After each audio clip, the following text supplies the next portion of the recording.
हरियाणा की हर अपडेट के लिए बेल आइकन दबाएं और सब्सक्राइब करें STV हरियाणा न्यूज। मैं अनामिका अजय मिश्रा, आप देख रहे हैं सुपरफास्ट 100। कोरोना संक्रमण की बेकाबू रफ्तार थमने का नाम नहीं ले रही। भारत में पिछले कई दिनों से रिकॉर्ड पॉजिटिव केस सामने आ रहे हैं।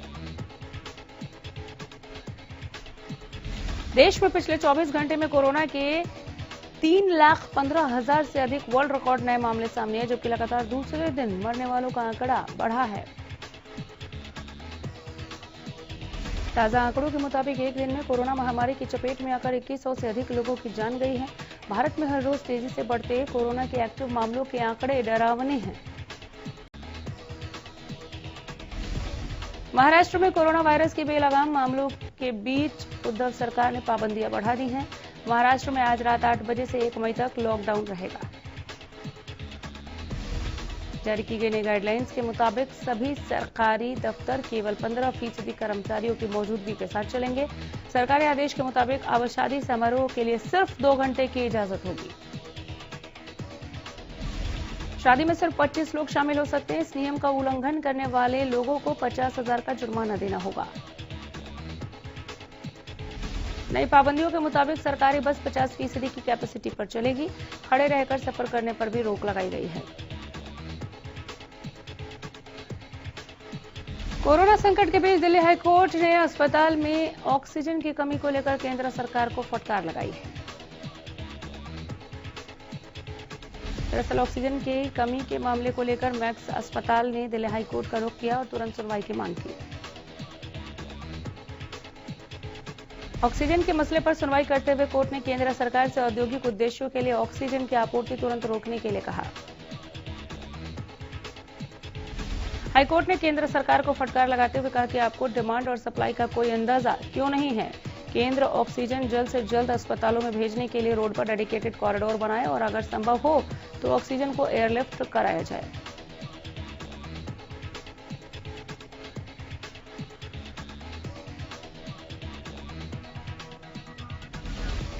दिल्ली हाईकोर्ट ने कहा कि इंडस्ट्री में इस्तेमाल होने वाली ऑक्सीजन को तुरंत रोका जाए। ये एक बहुत ही गंभीर मुद्दा है। लोगों की जिंदगी उनका मौलिक अधिकार है। हरियाणा में कोरोना की रफ्तार बेलगाम हुई। एक दिन में रिकॉर्ड 9,623 नए मरीजों की पहचान हुई। बीते 24 घंटे में कोरोना से 45 मरीजों की जान गई। कोरोना के बढ़ते प्रकोप के बीच प्रदेश के शिक्षा मंत्री कंवरपाल गुर्जर ने कोरोना वैक्सीन की दूसरी डोज लगवाई है। कंवरपाल गुर्जर ने ट्वीट कर इस बात की जानकारी देते हुए कहा कि उन्होंने अपनी दूसरी और फाइनल डोज लगवाकर अपने देश और जनता के प्रति अपना कर्तव्य निभाया है।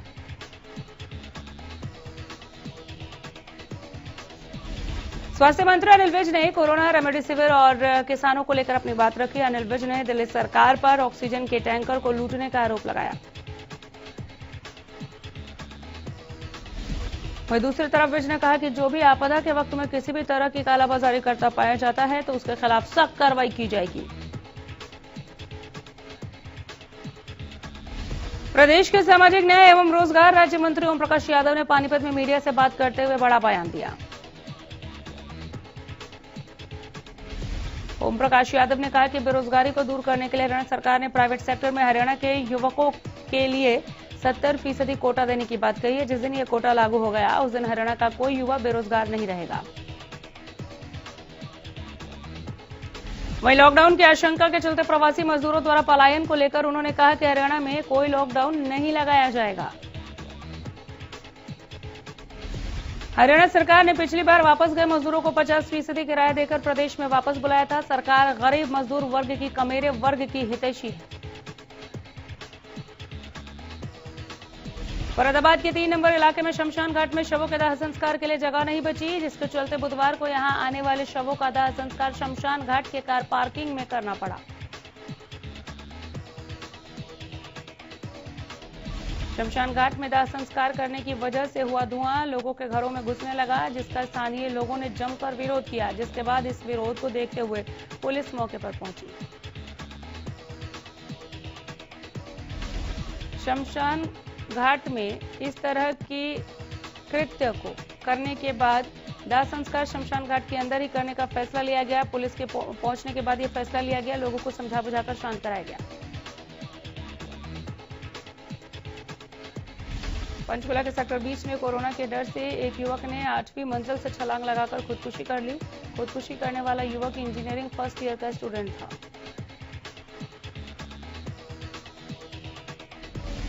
इस दौरान 8वीं मंजिल से छलांग लगाने वाली तस्वीर सीसीटीवी में कैद हो गई। इस तस्वीर को देखकर हर किसी का दिल दहल गया। खुदकुशी का यह सीसीटीवी फुटेज जमकर वायरल हो रहा है। सूत्रों की माने तो मृतक श्रेयांश की मां और पिता दोनों ही कोरोना संक्रमित थे। श्रेयांश काफी डरा हुआ था, उसे भी कहीं कोरोना ना हो जाए, इसी से घबराकर उसने 8वीं मंजिल से छलांग लगाकर जान दे दी। उधर जब पुलिस ने श्रेयांश का शव का कोरोना टेस्ट कराया तो श्रेयांश के भी कोरोना संक्रमित होने की पुष्टि हुई। सिरसा जिले में पिछले एक हफ्ता में 1000 कोरोना के मरीज मिले हैं, जिसके बाद से स्वास्थ्य विभाग के अधिकारियों के साथ साथ आमजनों की चिंताएं भी बढ़ गई हैं। सिरसा स्वास्थ्य विभाग के डिप्टी सीएमओ ने बताया कि कोरोना के मरीजों का इलाज करने के लिए जिले के अस्पतालों में ऑक्सीजन की कमी नहीं है। सिरसा में पर्याप्त मात्रा में ऑक्सीजन है। उन्होंने कहा कि सिरसा जिले में कोरोना को देखते हुए 518 बेड की व्यवस्था की गई है, जिसमें 242 ऑक्सीजन की व्यवस्था की गई है, 45 आईसीयू बेड की व्यवस्था है।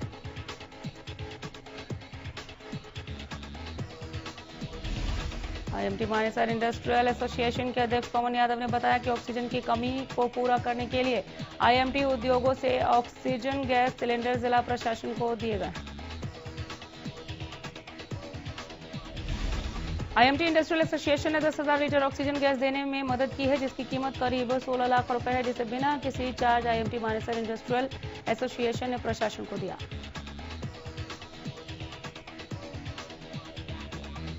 ये ऑक्सीजन गैस गुरुग्राम के डिप्टी कमिश्नर डॉक्टर यश गर्ग को प्राइवेट और सरकारी अस्पताल में वितरित करने के लिए दी गई है, ताकि कोरोना के मरीजों की जान बचाने में ऑक्सीजन काम आ सके। प्रदेश में कोरोना की दूसरी लहर मरीजों की संख्या में लगातार इजाफा देखने को मिल रहा है। गोहाना में पिछले 20 दिनों में 300 से ज्यादा कोरोना पॉजिटिव मामले सामने आ चुके हैं। गोहाना नागरिक अस्पताल का आधा दर्जन स्टाफ भी कोरोना की चपेट में आ गया है, जिसके चलते अस्पताल में छुट्टी के दिन भी रैपिड टेस्ट के साथ साथ आरटीपीसी टेस्ट किया जा रहा है। नागरिक अस्पताल के डॉक्टर ने बताया कि वैक्सीन की दूसरी डोज देने का काम भी शुरू कर दिया गया है।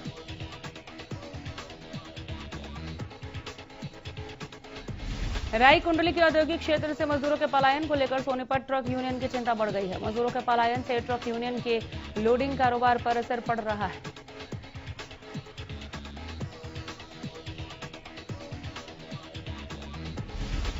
मजदूरों के बिना फैक्ट्रियों में मैन्युफैक्चरिंग नहीं हो रही है। मैन्युफैक्चरिंग बंद होने से ट्रक मालिकों को काम नहीं मिल रहा है। काम न मिलने के कारण सोनीपत ट्रक यूनियन से ट्रकों की संख्या में कमी आई। ट्रक यूनियन की रोजी रोटी खतरे में पड़ रही है। यूनियन ने सरकार से ट्रक की 10 साल की मियाद को बढ़ाने की मांग की है। कोरोना के बढ़ते मामले और दिल्ली में लॉकडाउन लगाने के बाद करनाल से प्रवासी मजदूरों के पलायन का सिलसिला आज शुरू हो गया। यूपी और बिहार के प्रवासी मजदूर अपने घर जाने लगे हैं। हालांकि हरियाणा सरकार बार बार कह रही है कि हरियाणा में लॉकडाउन लगाने का कोई इरादा नहीं है, लेकिन मजदूरों के मन में एक डर समा गया है कि अगर लॉकडाउन लग गया तो क्या होगा। प्रशासन की ओर से भी मजदूरों को समझाया जा रहा है, लेकिन फिर भी मजदूर घर वापसी कर रहे हैं। पिछले साल जब लॉकडाउन लगा था तब हजारों मजदूरों ने पैदल ही सफर तय किया था। कोरोना काल में हरियाणा सरकार ने 16 अप्रैल से 30 अप्रैल तक हरियाणा में सभी शिक्षण संस्थानों को बंद करने के आदेश दिए हुए हैं। बावजूद इसके सिरसा में करीब आधा दर्जन कोचिंग सेंटर खुले हुए पाए गए, जिसकी सूचना पर शिक्षा विभाग ने इन सभी सेंटरों में छापेमारी की। बताया जाता है कि इन कोचिंग सेंटरों में नियमों को ताक पर रखकर कक्षाएं चल रही थी। जिन कोचिंग सेंटरों में शिक्षा विभाग ने छापेमारी की, उस दौरान भी स्टूडेंट्स कोचिंग सेंटरों से बाहर निकले, लेकिन कुछ कोचिंग सेंटरों के संचालक कोचिंग सेंटरों में स्टूडेंट्स के नहीं आने की बात को दोहराते रहे। कोरोना काल में शिक्षण संस्थानों को हरियाणा सरकार ने बंद करने के आदेश दिए हैं, लेकिन बावजूद इसके फतेहाबाद में निजी कोचिंग संचालक आदेशों की धज्जियां उड़ा रहे हैं। पंजाब हरियाणा सीमा पर स्थित गुलचिका के गांव महमूदपुर के मंदिर में सरकार के आदेशों के सरेआम धज्जियां उड़ रही हैं। बिना एसडीएम की अनुमति के विशाल मेले का आयोजन किया जा रहा है। शिक्षा विभाग द्वारा तीसरी से 8वीं कक्षा के छात्रों का वार्षिक परीक्षा परिणाम अवसर ऐप पर अपलोड किया जाएगा, जबकि पहली और दूसरी कक्षा के विद्यार्थियों के अभिभावकों को फोन पर परीक्षा परिणाम की जानकारी दी जाएगी। शिक्षा विभाग ने सरकारी स्कूलों के वार्षिक परीक्षा परिणाम को लेकर शेड्यूल जारी कर दिया है। कोरोना संक्रमण के बढ़ने के चलते स्कूलों में 30 अप्रैल तक सभी कक्षाओं के वार्षिक परीक्षा परिणाम घोषित कर दिए जाएंगे। सोनीपत की राई कुंडली से मजदूरों का पलायन का असर अब ट्रक यूनियन पर भी देखने को मिल रहा है। इंडस्ट्री में मजदूरों के न होने से मैन्युफैक्चरिंग से लेकर लोडिंग का कारोबार प्रभावित हो रहा है। ट्रक मालिकों और ड्राइवरों की रोजी रोटी पर खतरा मंडराने लगा है। हालांकि ट्रक यूनियन को 15 दिन के लिए गेहूं की फसल के उठान में थोड़ी उम्मीद जरूर नजर आ रही है। 15 दिन बाद वो क्या करेंगे, इसका डर भी उन्हें सता रहा है। दूसरी ओर नए व्हीकल एक्ट से भी ट्रक मालिक परेशान है, जिसके तहत 10 में से ट्रक की मियाद खत्म होने का प्रावधान है। बल्लभगढ़ में जैसे जैसे कोरोना बढ़ रहा है, वैसे वैसे महंगाई भी बढ़ रही है। फलों के दाम भी आसमान छूने लगे हैं। मंडी के फल विक्रेताओं का कहना है कि कोरोना अपने पैर पसार रहा है। इसी के चलते फल महंगे हो रहे हैं। जो कीवी पहले 30 रुपए की थी, अब 60 रुपए की हो गई है। इसी तरह नारियल पानी पहले 35 का था, अब 60 का हो गया। जो अनानास पहले 60 रुपए का था, अब 100 रुपए का हो गया। कोरोना मरीजों को दिए जाने वाले फलों के दामों में निरंतर बढ़ोतरी हो रही है। खासकर मौसमी, नारियल पानी और कीवी जैसे फलों में रोजाना बढ़ोतरी हो रही है। पिछले 3 दिनों में इन फलों के दाम 2 गुना बढ़ गए हैं।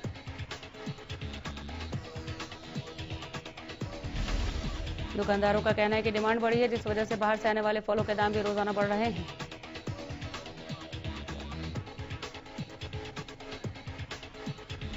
पानीपत के समान अस्पताल से बुधवार को एक अजीबोगरीब मामला सामने आया, जब ओपीडी ब्लॉक के सामने एक शख्स हाथ में शराब और दूसरे हाथ में चाकू और एक पेचकस लेकर बैठा हुआ मिला, जिसके बाद अस्पताल के कर्मचारियों ने अपनी तरफ से पूरा प्रयास किया कि उसको वहां से हटा दिया जाए, लेकिन शख्स ने वहां से उठने से मना कर दिया। शिकायत जब पुलिस से की गई, पुलिस पोस्ट के पुलिस कर्मचारियों से करनी चाहिए तो पुलिस पोस्ट के कर्मचारी नजरअंदाज मिले।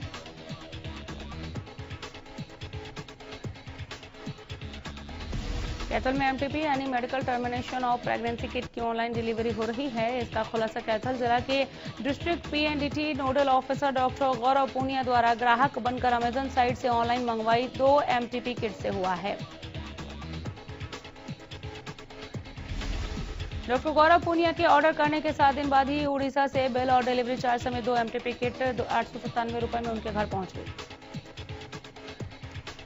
डिस्ट्रिक्ट ड्रग कंट्रोल ऑफिसर ने एमटीपी किट की ऑनलाइन सप्लाई करने पर इसे तैयार करने वाली कंपनी, इसको बेचने वाली फर्म, डिलीवरी देने वाले Amazon.in समेत 4 के खिलाफ डिस्ट्रिक्ट कोर्ट में केस दायर किया। किसान आंदोलन के बहाने कांग्रेस नेता किरण चौधरी का प्रधानमंत्री मोदी पर तंज, कहा 1 कॉल की दूरी वाले साहब 5 महीने हो गए, अन्नदाता कॉल वेटिंग पर है। टीकरी बॉर्डर पर किसानों ने गदर पार्टी का स्थापना दिवस मनाया। इस मौके पर टीकरी बॉर्डर और पकौड़ा चौक पर हजारों की संख्या में किसान जुटे। किसानों ने कोरोना टेस्ट और वैक्सीनेशन कराने से इनकार करते हुए कहा कि किसान बीमार होता है तो दवाई बूटी से ठीक हो सकता है। बाकी उग्रह के नेताओं ने कहा कि किसानों की देखभाल के लिए पंजाब और हरियाणा के डॉक्टर साथ हैं। उन्होंने सरकार पर कोरोना की आड़ में कॉर्पोरेट नीतियां लागू कराने का आरोप लगाया। पलवल सिविल अस्पताल में नौकरी लगवाने की एवज में रुपयों की मांग कर रहे धांधलेबाजी करने का मामला सामने आया। शहर थाना पुलिस ने पीड़ित की शिकायत पर डिप्टी सीएमओ और एक चतुर्थ श्रेणी कर्मचारी के खिलाफ मामला दर्ज कर जांच शुरू की। पीड़ित दलबीर ने शिकायत दर्ज कराई और बताया कि साल 2019 में उसने और सिकंदरपुर निवासी सत्येंद्र ने सिविल अस्पताल में टीबी-एचपी के लिए आवेदन किया था।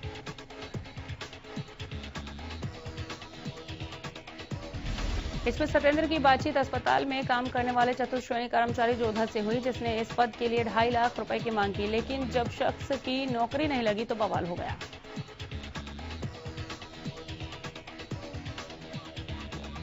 कोरोना काल के दौरान सरकारी अस्पताल रादौर में अपनी जान जोखिम में डालकर मरीजों की सेवा करने वाले आउटसोर्सिंग कर्मचारियों ने ठेकेदार पर मनमानी कर परेशान करने का आरोप लगाया।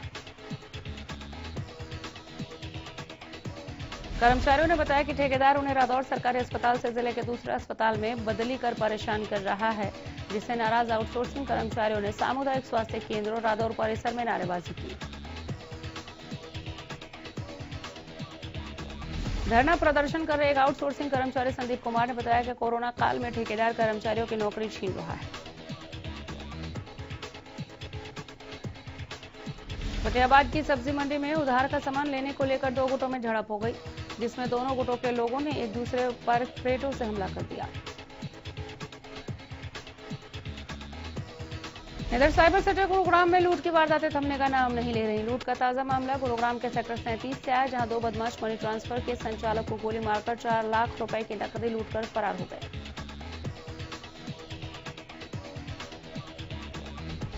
वारदात के बाद पुलिस ने अज्ञात लुटेरों के खिलाफ मामला दर्ज कर उनकी तलाश शुरू कर दी। हालांकि अभी तक पुलिस को लुटेरों का कोई सुराग नहीं मिला है। वहीं इस वारदात में घायल मनी ट्रांसफर के संचालक को इलाज के लिए निजी अस्पताल में भर्ती कराया गया है।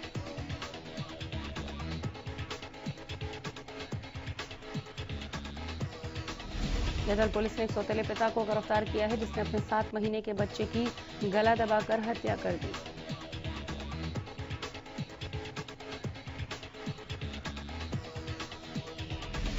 चरखी में रोडवेज के जीएम रवीश हुड्डा को एक धमकी भरा पत्र भेजा गया है, जिसमें 50 लाख की फिरौती की मांग की गई है और ना देने पर जीएम और उनके परिवार को दिन दहाड़ी गोलियों से भूनने की धमकी दी गई है।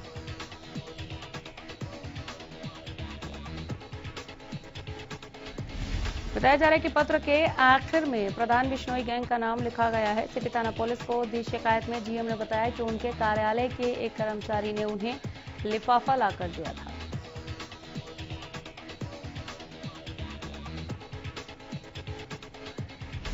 पंद्रह अप्रैल को छुट्टी होने के कारण कर्मचारी इसे नहीं देख पाया। अब जब उन्होंने इसे चेक किया तो इसमें एक पत्र मिला। फिलहाल मामला दर्ज कर जांच शुरू कर दी गई है। भवानीखेड़ा के बस स्टैंड से एक 5 साल के बच्चे के अपहरण का मामला सामने आया है। बच्चे के परिजनों ने अपहरण की सूचना भवानीखेड़ा पुलिस को दी।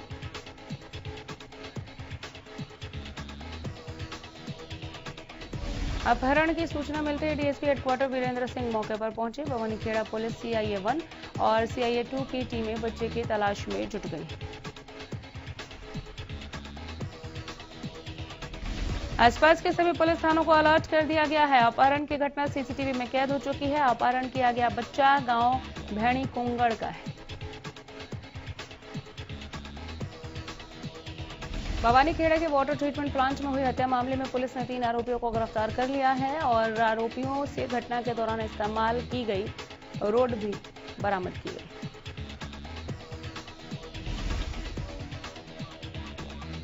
मर्डर वेपन रॉड को बरामद किया गया। हत्या की दूसरी धाराओं के तहत मामला दर्ज किया गया। भवानीखेड़ा के वार्ड नंबर 6 में वाटर ट्रीटमेंट प्लांट के 40 फुट गहरे टैंक में एक 25 साल के युवक का शव मिला था। पुलिस ने मौके पर पहुंचकर शव को बाहर निकाला और एफएसएल की टीम समेत पुलिस जांच में जुटी थी।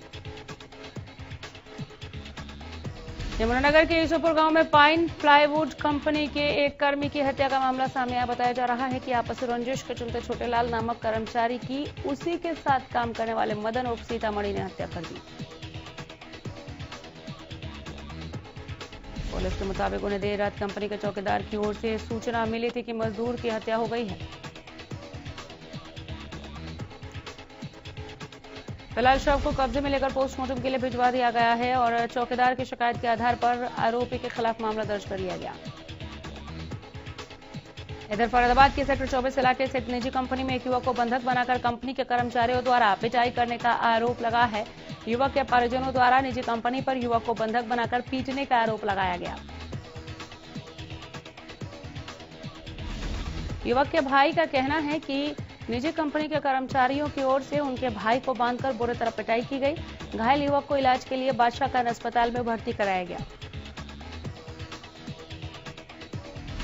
थाना प्रभारी ने बताया कि उन्हें शिकायत मिलने के बाद उन्होंने मौके पर कांस्टेबल को भेजा था, जिसके बाद उन्हें पता चला कि युवक कंपनी में घुसकर तोड़फोड़ कर रहा था, जिसके चलते कर्मचारियों ने उसे रोकने की कोशिश की तो वो उनसे भी लड़ाई झगड़ा करने लगा। पानीपत के रोहतक हाईवे पर एक ट्रक ने सवारियों से भरी मैजिक को टक्कर मार दी। बता दें कि बच्चे समेत 20 लोग पानीपत से किसी कार्यक्रम में शामिल होकर लौट रहे थे। इस दौरान रास्ते में नालता टोल के पास तेज गति से आ रहे ट्रक ने मैजिक को टक्कर मार दी। फिलहाल सभी घायलों को सामान्य अस्पताल में इलाज के लिए भर्ती कराया गया। नेशनल हाईवे जीटी रोड पर चलते हुए एक ट्रक में आग लग गई। दरअसल पाइपों से भरा हुआ एक ट्रक दिल्ली से चंडीगढ़ की तरफ जा रहा था। तभी गांव शरीफगढ़ के सामने जीटी रोड पर बैलेंस बिगड़ने से ट्रक फुटपाथ पर आ गया, उसमें आग लग गई। गनीमत रही कि मौका रहते चालक ने कूदकर अपनी जान बचाई। इमरान हाशमी का सॉन्ग लुट गए धूम मचा रहा है। गाने के 500 मिलियन व्यूज हो गए हैं। गाने को जुबिन नौटियाल ने गाया। बॉलीवुड एक्टर रणवीर सिंह के कपड़े हमेशा ही लाइमलाइट में छाए रहते हैं। अब रणवीर सिंह के इन्हीं वॉर्डरोब कलेक्शन को एक यूजर ने रंग बिरंगी चूड़ियों से तुलना करते हुए मजेदार अंदाज में पेश किया।